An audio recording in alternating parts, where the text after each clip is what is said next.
Et à partir de la bibliothèque d'images, voilà l'image de Donuts.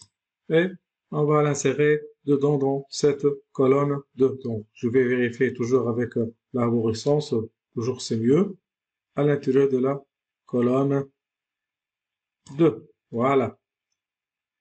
Et donc, c'est bon, ça marche. Donc voilà cette image. Juste, je vérifie l'emplacement. Donc, elle est au milieu. C'est bon. Donc, pour le background, c'est OK, c'est transparent. Peut-être on va ajouter des effets dans les vidéos suivantes. Peut-être on va ajouter des effets dans les vidéos suivantes.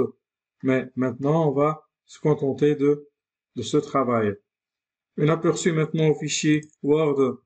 Donc, je vais ajouter de la hauteur à cette section. Bien sûr, je vais agrandir cette image. Retournons à notre Webflow. Voilà, cette section Euro. C'est déjà celle qui contient le container. Donc, juste, on va utiliser quelques espacements. Qu'est-ce que ça veut dire, espacement? Ben, c'est simple. On prend toujours Microsoft Word comme référence. Pratiquement les mêmes concepts. Pour le margin, marge en français, c'est comme la marge utilisée pour une page dans l'éditeur de texte Microsoft Word. Également le padding pour le rembourrage et l'option de retrait dans les 4 côtés pour une paragraphe par exemple. Donc on va ajouter ce bloc de spacing. Vous remarquez qu'il y a une partie qui parle de margin ou de marge. Donc quand vous marquez, je clique sur le chiffre donc le mot auto. Donc on a un curseur que je peux déplacer à gauche et à droite et j'ai des valeurs prédéfinies comme 10, 20, 40. Par exemple, je vais choisir 60. Eh ben, ce n'est pas l'option que je voulais maintenant. Je vais initialiser.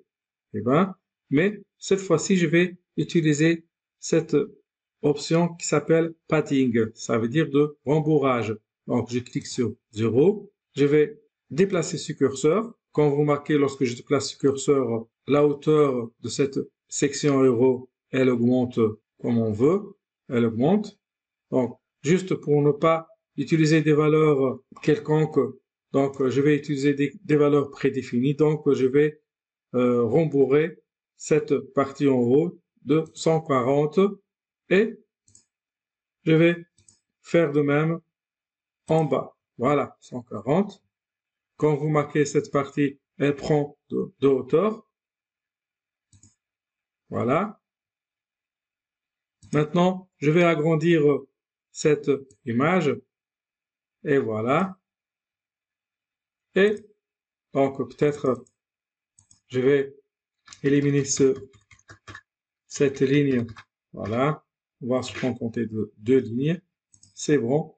Maintenant, je vais ajouter un petit bouton à travers cette section Add. On va ajouter ce bouton juste après la paragraphe.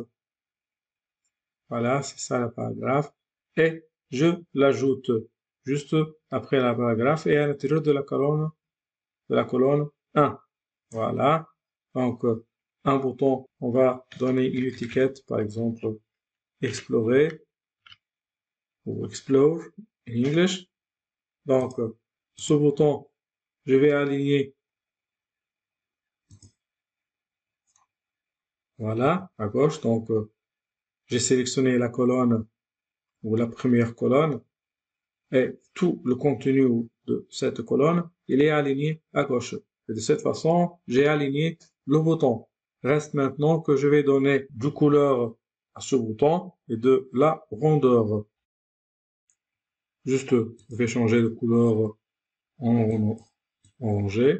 Donc, c'est bon. Et après, dans la partie typographie, je vais agrandir le size en 20, par exemple. Alors, maintenant, je vais juste ajouter de la rondeur de bordure avec cet outil. Voilà, c'est bon. Peut-être on va ajouter le gradient linear, donc cette option pour apporter un peu de couleur graduée. Juste, je vais changer la couleur en G. Et voilà.